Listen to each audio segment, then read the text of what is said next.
أعوذ بالله من الشيطان الرجيم. بسم الله الرحمن الرحيم. السلام علیکم ورحمۃ اللہ وبرکاتہ۔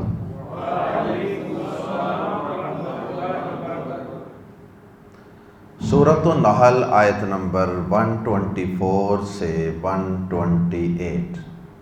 ان الحمد للہ والصلاة والسلام علی رسول اللہ اما بعد۔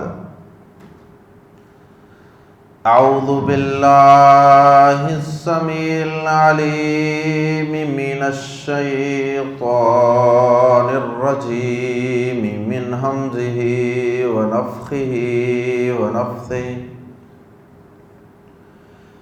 انما جعل السبت علی الذین اختلفوا فیہ وان ربک لیحکم بینہم یوم القیامہ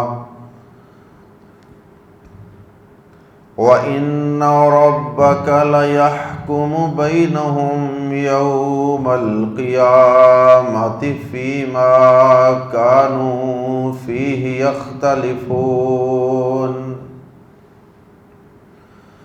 ادْعُ إِلَى سَبِيلِ رَبِّكَ بِالْحِكْمَةِ وَالْمَوْعِظَةِ الْحَسَنَةِ وَجَادِلْهُمْ بِالَّتِي هِيَ أَحْسَنُ ان ربک هو اعلم بمن ضل عن سبیلہ وهو اعلم بالمہتدین۔ وَإِنْ عَاقَبْتُمْ فَعَاقِبُوا بِمِثْلِ مَا عُوقِبْتُمْ بِهِ وَلَئِنْ صَبَرْتُمْ لَهُوَ خَيْرٌ لِلصَّابِرِينَ۔ واصبر وما صبرك إلا بالله ولا تحزن عليهم ولا تك في ضيق مما يمكرون إن الله مع الذين اتقوا والذين هم محسنون۔ اللہ رب العزت نے سورۃ النحل کی ان آخری آیات میں سب سے پہلے تو مسلمانوں کو عطا کی جانے والی شان و عظمت کا اور ان کو دی جانے والی فضیلت و برتری کا تذکرہ فرمایا ہے جو اللہ رب العزت نے مسلمانوں کو باقی اقوام پر عطا فرمائی۔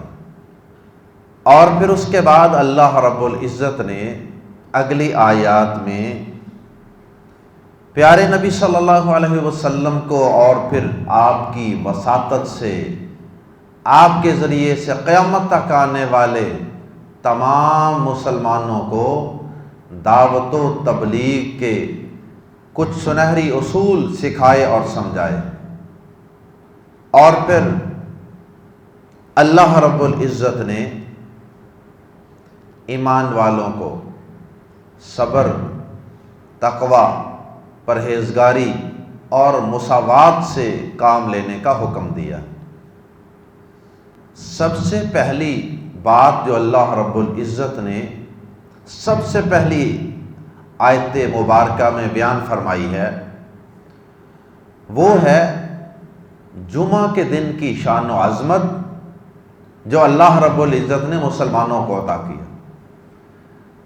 اور پھر باقی اقوام یہودی اور عیسائی انہوں نے اس دن کی تعیین میں اور اس دن کو قبول کرنے میں اختلاف کیا۔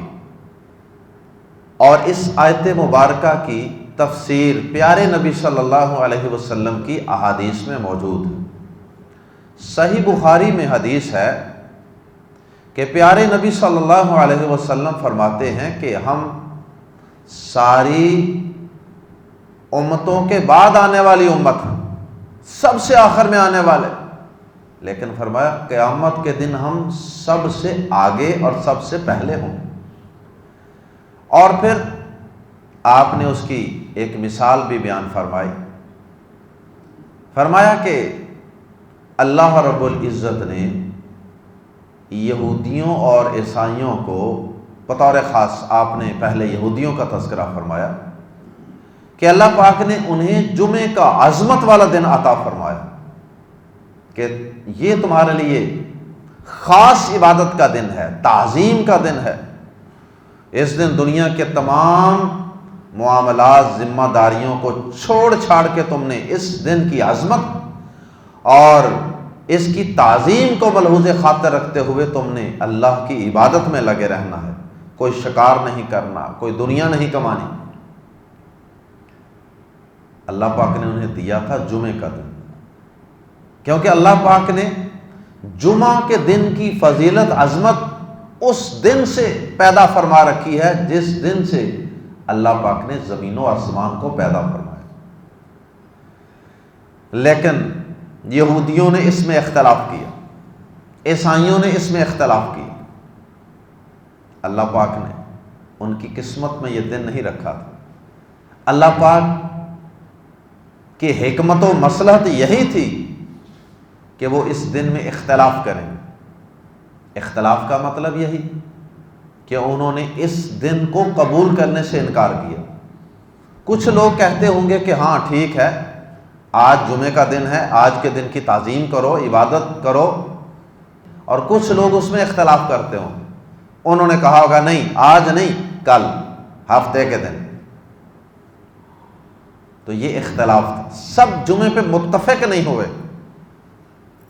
اللہ پاک نے ان کو بطور سزا کہا کہ چلو ٹھیک ہے، ہفتہ تو ہفتہ ہی صحیح کر، اور اس طرح انہیں جمعہ بلا دیا گیا، اور انہیں اللہ پاک نے جمعہ کے بجائے ہفتہ عطا کر دیا، سیچرڈے۔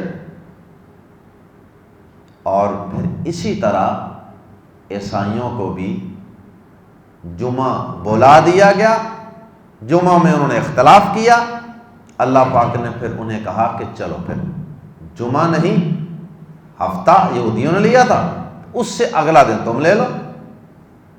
انہوں نے اختلاف کی وجہ سے اتوار لے لیا۔ اللہ کی نعمت کی ناقدری کی، اللہ پاک ان کو عظمت والا دن عطا کر رہے تھے۔ اللہ اکبر۔ تو یہی مطلب ہے اللہ پاک کی اس آیت مبارکہ کا کہ اللہ پاک اتنی دیر تک کسی قوم کی نعمت کو نہیں بدلتا، یعنی اس سے نعمت کو واپس نہیں چھینتا جب تک وہ قوم خود اس نعمت کی ناقدری نہیں کرتی، خود ایسے اعمال نہیں کرتی کہ اللہ پاک اس سے وہ نعمت چھین لے۔ اللہ پاک خود نعمتیں نہیں چھینتے۔ اور پھر اس کے بعد پیارے نبی صلی اللہ علیہ وسلم نے فرمایا، یہ میں حدیث کا مفہوم کچھ وضاحت کے ساتھ عرض کر رہا ہوں۔ پیارے نبی صلی اللہ علیہ وسلم نے فرمایا کہ پھر اس کے بعد اللہ رب العزت نے مسلمانوں کی اس دن کی طرف رہنمائی فرما دی، اور پھر یہ دن اللہ پاک نے مسلمانوں کو عطا کر دیا۔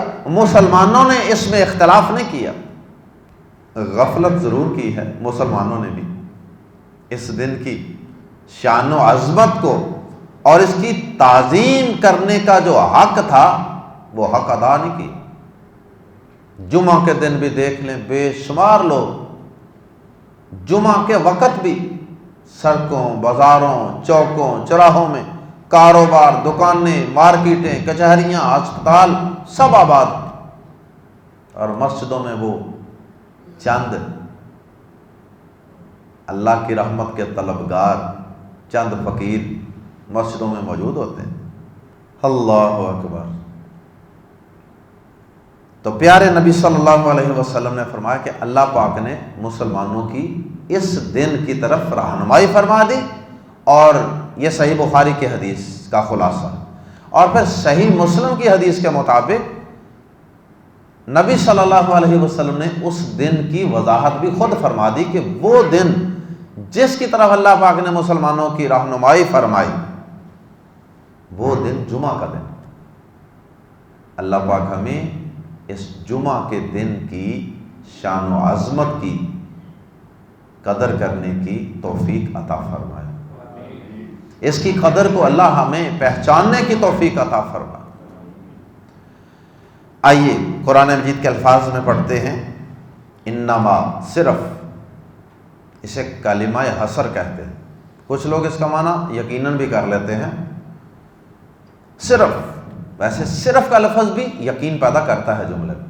انما، صرف، جعل، مقرر کیا گیا، فعل ماضی مجہول، جعل اس نے بنا دیا، اس نے مقرر کر دیا، اور جعل بنا دیا گیا، مقرر کر دیا گیا، السبت، ہفتے کا دن،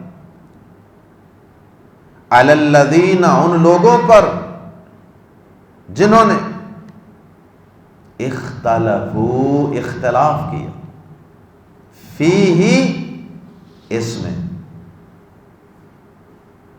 کس میں؟ فیہ، اس میں، اس میں سے مراد جمعہ کا دن، جس کی وضاحت احادیث میں ہے۔ وَإِنَّ رَبَّكَ، اور بے شک آپ کا رب، لام زبر لا، یقیناً، یحکم، فیصلہ فرمائے گا، بینہم، ان کے درمیان، یوم القیامت، قیامت کے دن، اور بے شک آپ کا رب ان کے درمیان قیامت کے دن ضرور فیصلہ فرمائے گا۔ یہ بات اللہ کا قرآن مجید میں بار بار بیان فرماتا ہے، قیامت کے دن اختلافات کے فیصلے، لیکن اس کے باوجود انسان ایسا ڈھیٹ ہے اور ایسا تعصب کا مارا ہوا ہے کہ پھر بھی سوچتا نہیں کہ میں تعصب کی، اپنے فرقے اور اپنے مسلک کی اینک اتار کر، اپنی پارٹی جماعت کی اینک اتار کر، تعصب سے خالی ہو کر اللہ کی کتاب کو، پیارے نبی صلی اللہ علیہ وسلم کی احادیث کو پڑھوں اور حق بات کو اس دنیا میں ہی پہچان کے اس پہ عمل شروع کر دوں، تاکہ کل قیامت کے دن اللہ تعالیٰ جو اختلافی معاملات میں فیصلے فرمائیں گے، اس دن کے فیصلوں سے پہلے دنیا میں ہی میں صحیح فیصلوں کو مان لوں۔ دنیا میں بھی اللہ پاک نے اختلافی معاملات کے فیصلے کیے ہوئے ہیں، یہ نہیں کہ دنیا میں فیصلے کیے نہیں ہوئے، لیکن یہاں دنیا میں جو فیصلے ہیں نا، وہ خاموش فیصلے ہیں، اللہ کی کتاب میں لکھے ہوئے خاموش فیصلے ہیں۔ کوئی ان کو مانے تو مان لے، کوئی اس عدالت کے فیصلے جو قرآن کے اندر موجود ہیں عقیدے عمل کے متعلق، وہ اگر نہ مانے تو دنیا کے اندر اللہ پاک کی عدالت کسی کو اس کی سزا نہیں دیتی کہ اس نے اس عدالت کا فیصلہ نہیں مانا، اس کو پکڑو، اس کو جیل میں بند کر دو، اس کو یہ سزا دے دو، ایسا نہیں۔ کیوں؟ یہ دنیا دار الامتحان ہے، اس میں اللہ نے مہلت دی ہے، اور پھر قیامت کے دن جب عدالت لگے گی، پھر اللہ پاک فیصلے کرتے جائیں گے اور اس کے مطابق سزا دیتے چلے جائیں گے۔ اللہ ہمیں اس دن کے فیصلوں سے پہلے اپنے عقیدوں اور اپنے اعمال کو قرآن پر پیش کر کے حق کے فیصلے کروانے اور ان کو قبول کرنے کی توفیق عطا فرمائے۔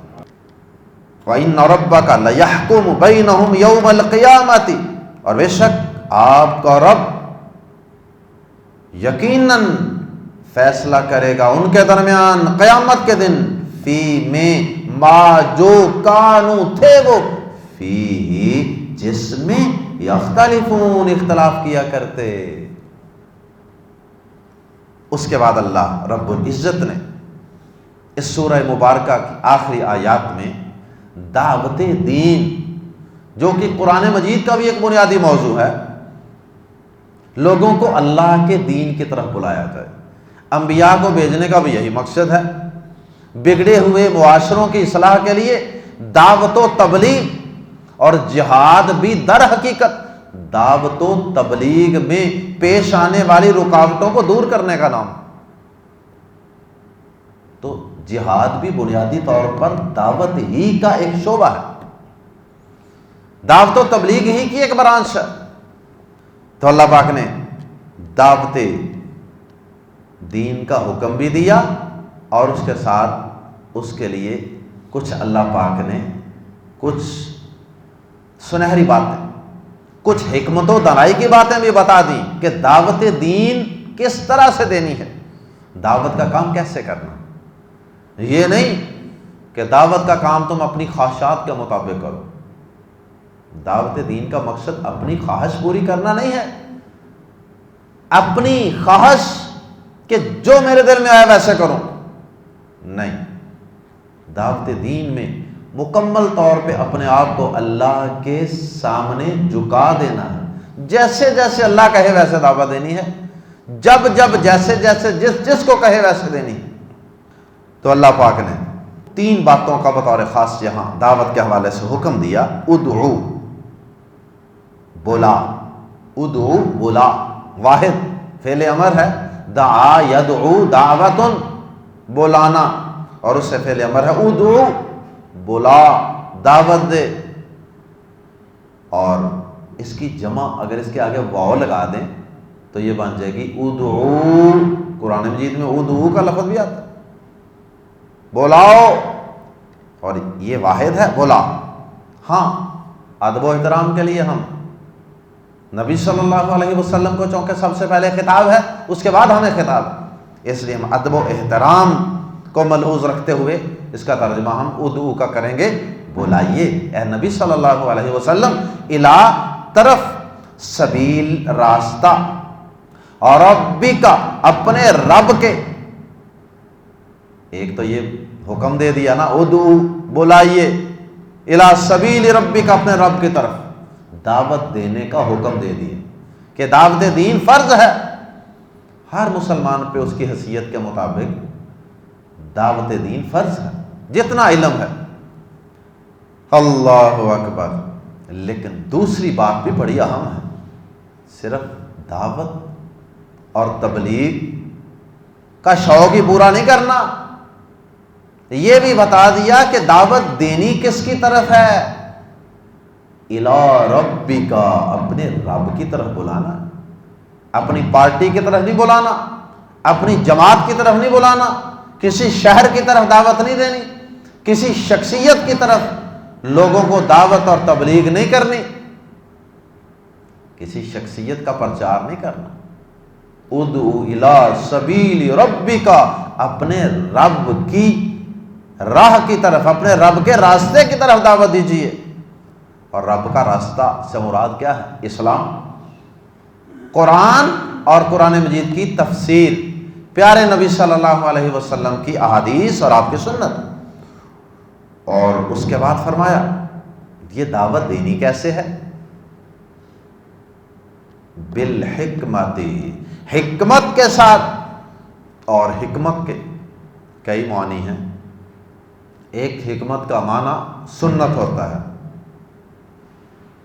کتاب و حکمت، اور کبھی حکمت کا معنی دانائی، وزڈم، عقل مندی سے، سمجھداری سے دعوت دینی.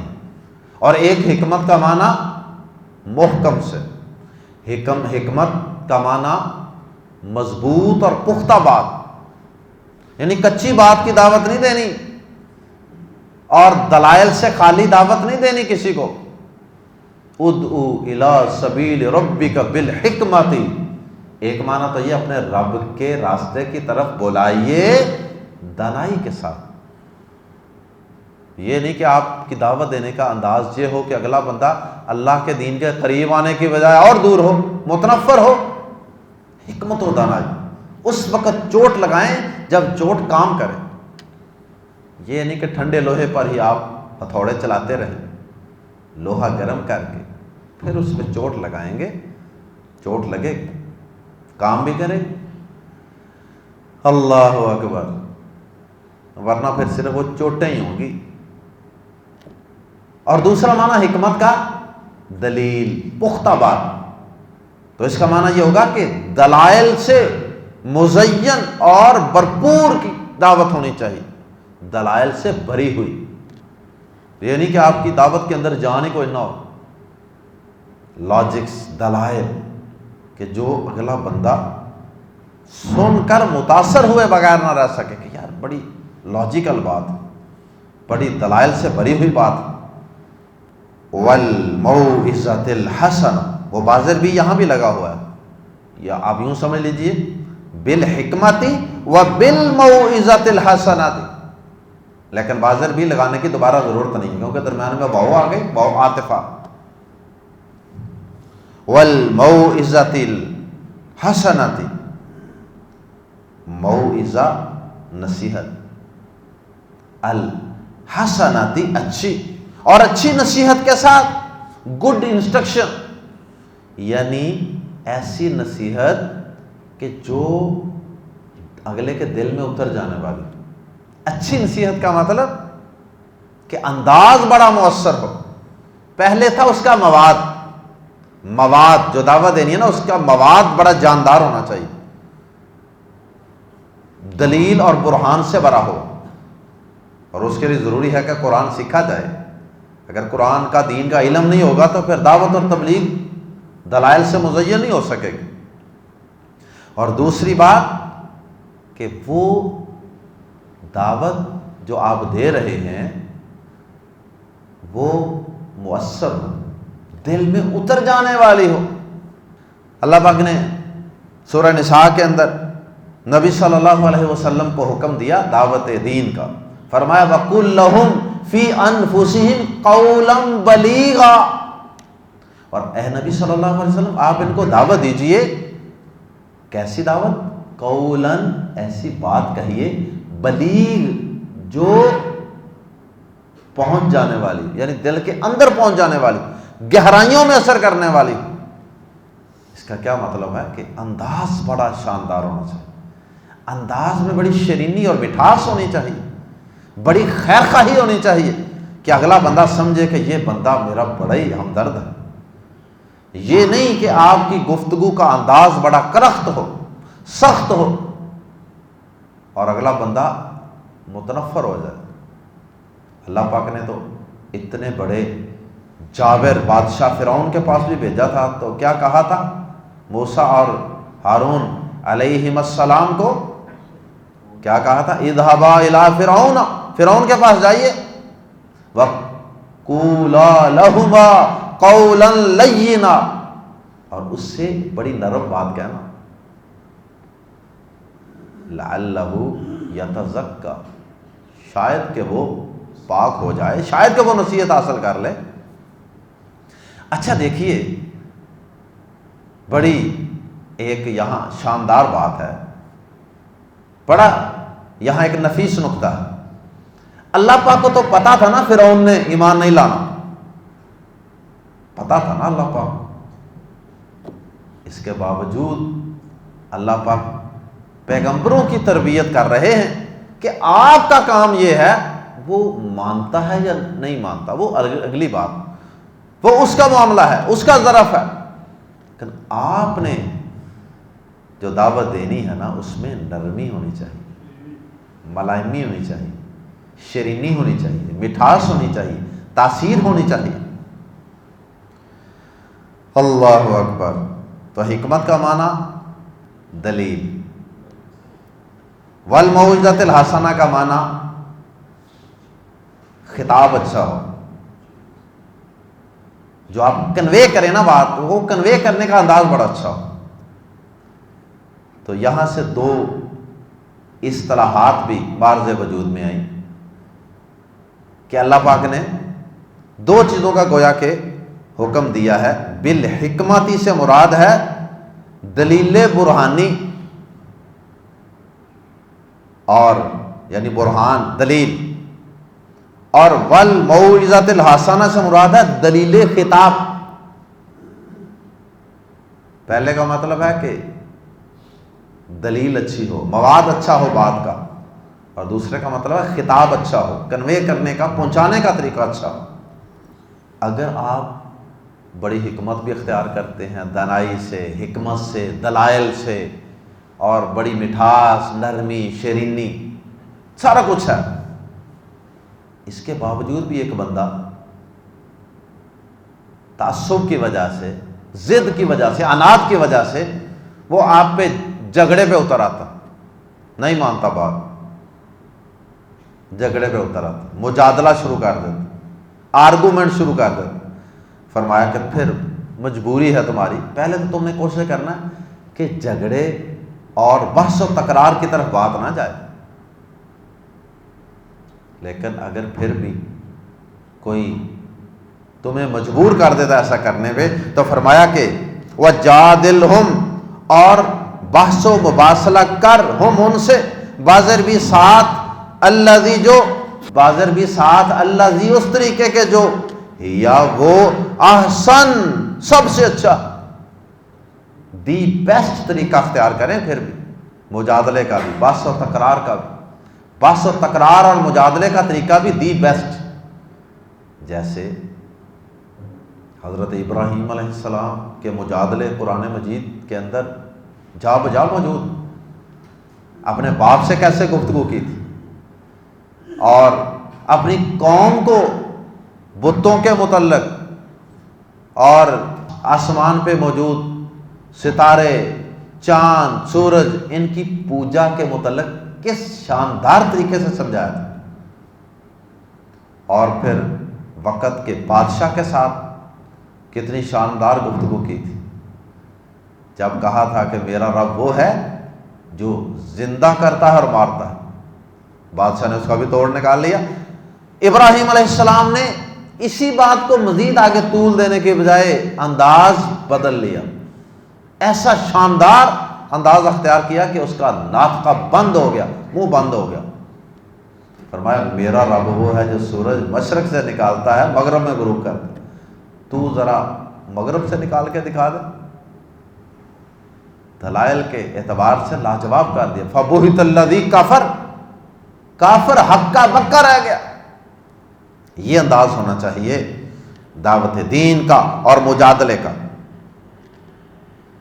ان ربک، اور میں نے کئی داعیوں کو دیکھا ہے دعوت کا کام کرتے وقت، جب بحث و تکرار کی طرف بات چلی جاتی ہے نا، اکثر وہ بحث و تکرار زیادہ بڑھ جائے، طول اختیار کر جائے تو نقصان شروع ہو جاتا۔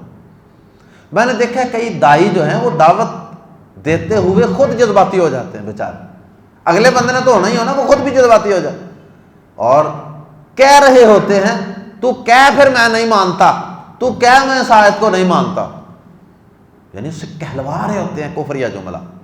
یقین کریں کہ میں نے کئی دعوت دین کا کام کرنے والے لوگوں کو دیکھا ہے، وہ ایسے لگ رہا ہوتا ہے کہ جیسے اس کے منہ سے کوئی کفریہ جملہ نکلوا کر یہ اپنے آپ کو کامیاب سمجھیں، ایتھے رکھنا ہوں تو کم از کم کافر تے بنیا نا۔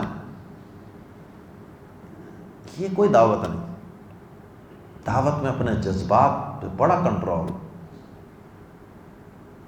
بڑی حکمت ہوتا ہے۔ فرمایا ان ربک، بے شک آپ کا رب، ہوا وہ اعلم، خوب جانتا ہے یا زیادہ جاننے والا ہے، بازر بھی کو، کس کو، من، جو ضل، جو گمراہ ہوا، عن سبیل ہی، اس کی راہ سے۔ آپ کو تو علم نہیں نا کون گمراہ ہے اور کون ہدایت یافتہ ہے، اس لیے آپ حکمت و دانائی سے دعوت کا کام کرتے ہیں۔ آپ کبھی نہ سوچیں کہ اللہ پاک نے اس کی قسمت میں ہدایت رکھی ہے کہ نہیں۔ ان ربک هو اعلم بمن ضل عن سبیلہ، یہ نہیں کہنا نا جی انہوں کدی ہدایت نہیں آ سکتی، کہنے کی ضرورت نہیں، سوچنے کی ضرورت نہیں، آخر وقت تک پر امید رہیں اللہ کی رحمت سے۔ ان ربک هو اعلم بمن ضل عن سبیلہ، بے شک تیرا رب ہی زیادہ جاننے والا ہے جو اس کے راستے سے گمراہ ہوا، وہوا، اور وہ اعلم، زیادہ جاننے والا ہے، بی کو پریپوزیشن ہے، المہتدین، ہدایت پانے والا ہوں۔ یہ میرا اور آپ کا کام نہیں، ہمارا کام جو ہے وہ کریں بس۔ وَإِنْ، اور اگر عاقبتم، تم بدلہ لو، فا تو عاقبو تو بدلہ لو، بی پریپوزیشن ہے، بی مثلی اتنا ہی، ما جتنا، اوقبتم تم تکلیف دیے گئے یا تمہیں تکلیف دی گئی، بھی اس کی، یعنی اس کے ساتھ، اس تکلیف کے ساتھ جتنی تمہیں تکلیف دی گئی ہے اتنا ہی تم بدلا لو، اتنی ہی تم تکلیف دو۔ دو باتیں ہیں اس میں، ایک تو یہ ہے کہ یہ قصاص کا قانون بیان ہو رہا ہے، اسلام میں جو قصاص اور بدلے کا قانون ہے نا، کہ قتل کے بدلے قتل، آنکھ کے بدلے آنکھ، جیسے سورۃ البقرہ میں ہے، آنکھ کے بدلے آنکھ، کان کے بدلے کان، انگلی کے بدلے انگلی کاٹی جائے گی، کسی نے کسی کی آنکھ پھوڑی ہے اس کی آنکھ ہی پھوڑی جائے گی بدلے میں، اللہ کہ وہ معاف کر دے۔ جیسے نبی صلی اللہ علیہ وسلم کے دور میں ایک بچی کا سر کچلا گیا تھا نا، تو نبی صلی اللہ علیہ وسلم نے اس کے قاتل کو ویسے ہی دو پتھروں کے درمیان رکھ کے اس کے سر کو کچلا تھا۔ اسی طرح نبی صلی اللہ علیہ وسلم کے چرواہے تھے نا، ان چرواہوں کو کچھ لوگ وہاں سے ان چرواہوں کو لوٹ کر لے گئے، ان سے بکریاں، اونٹ وغیرہ، نبی صلی اللہ علیہ وسلم نے سمجھے کہ ایک فارم ہاؤس بنایا ہوا تھا، وہاں پہ وہ جانور وغیرہ رکھے ہوئے تھے سرکاری بیت المال کے، تو وہاں کچھ ڈاکوؤں نے حملہ کیا اور جو نبی صلی اللہ علیہ وسلم نے وہاں آدمی رکھے ہوئے تھے ان کی آنکھوں میں انہوں نے گرم سلائیاں پھیری اور پھر وہ ان کو اس طرح سے نبینا کر کے، اندھا کر کے، تو وہاں سے جانور لے کے بھاگ گئے۔ نبی صلی اللہ علیہ وسلم نے ان کو پکڑوایا اور پھر ان کی آنکھوں میں بھی ویسے ہی گرم سلائیاں پھیری گئیں۔ ایک تو یہ اسلام کا عدل و انصاف پہ مبنی قصاص کا قانون ہے، اس کی طرف اشارہ ہو سکتا ہے، اور دوسرا سیاق و سباق کے مطابق دیکھا جائے تو مراد یہ ہے کہ جب دعوت کا کام کرو تو پھر اس کے اندر تم، اگر وہ تمہیں کوئی ایسی بات کرتا ہے تو تم جتنی اس نے تمہیں کوئی تکلیف پہنچائی ہے دعوت کے دوران، اتنی تکلیف یا اتنا جواب تم دے سکتے ہو۔ اور لام زبر لا بلا شبہ یا البتہ، ان اگر صبر تم صبر کر جاؤ، اور البتہ اگر تم صبر کر جاؤ، لام زبر لا تو یقیناً ہوا وہ، خیرن بہتر ہے، للصابرین صبر کرنے والوں کے، صبر کر، جو صبر کر گیا صبر اس کے لیے کہیں بہتر، اس سے دعوت میں زور بھی بڑھ جائے گا اور تمہارا اجر و ثواب بھی بڑھ جائے گا۔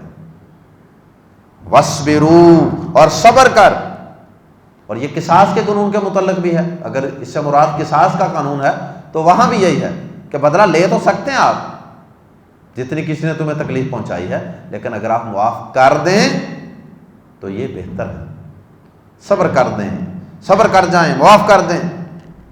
وَاصْبِرُوا، یہ مضمون سورۃ البقرہ میں بھی بیان ہوا، وَاصْبِر، اور صبر کر، وَمَا صَبْرُكَ، اور نہیں تیرا صبر، إِلَّا بِاللَّهِ، مگر اللہ کے ساتھ، اللہ کی مدد سے، یعنی اگر کوئی صبر کر لیتا ہے تو وہ بھی اس پہ فخر اور غرور نہ کرے کہ میری کیا بات ہے جی، میں بڑا صبر کرنے والا، میں بڑا صابر ہوں، نہیں، یہ ذہن میں رکھو کہ یہ بھی اللہ کی توفیق اور اس کی مدد سے ممکن ہوا۔ وَلَا تَحْزَنْ، اور نہ غم کر، علیہم، ان پر، اور ان پر غم نہ کر، کن پر؟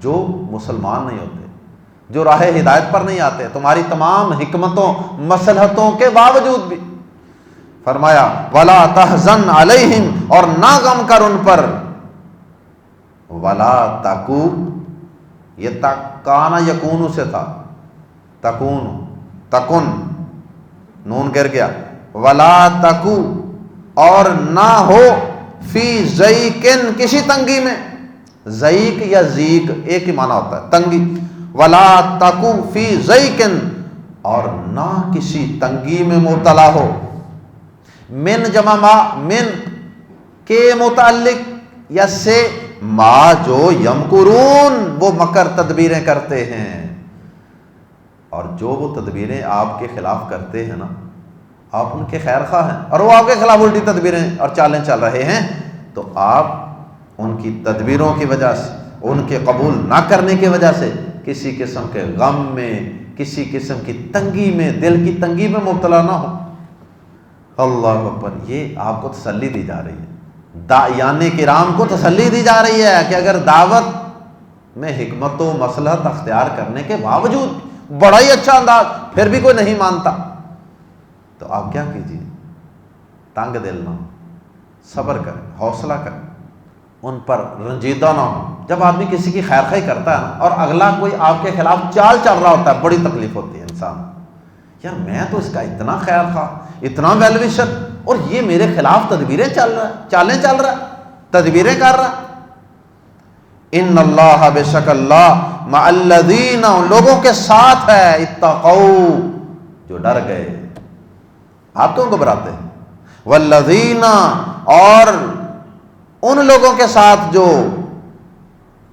ہم وہ محسنون، نیکی کرنے والے ہیں، والذین ہم محسنون، اور ان لوگوں کے جو نیکی کرنے والے ہیں۔ اور یہ دعوت و تبلیغ، صبر، یہ چھوٹی نیکی نہیں، اللہ پاک ان کے ساتھ ہے۔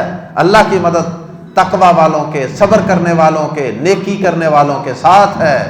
اللہ ہم سب کو قرآن مجید کو سیکھنے، سمجھنے اور اس کے احکامات پہ عمل کرنے کی توفیق عطا فرمائے، اور جس طرح یہ 14واں پارہ مکمل ہوا، سورۃ النحل مکمل ہوئی، اسی طرح اللہ پاک ہمیں اس سفر کو آگے جاری رکھنے کی توفیق عطا فرمائے۔ سبحانک اللہم و بحمدک، اشہد ان لا الہ الا انت، استغفرک و اتوب الیک۔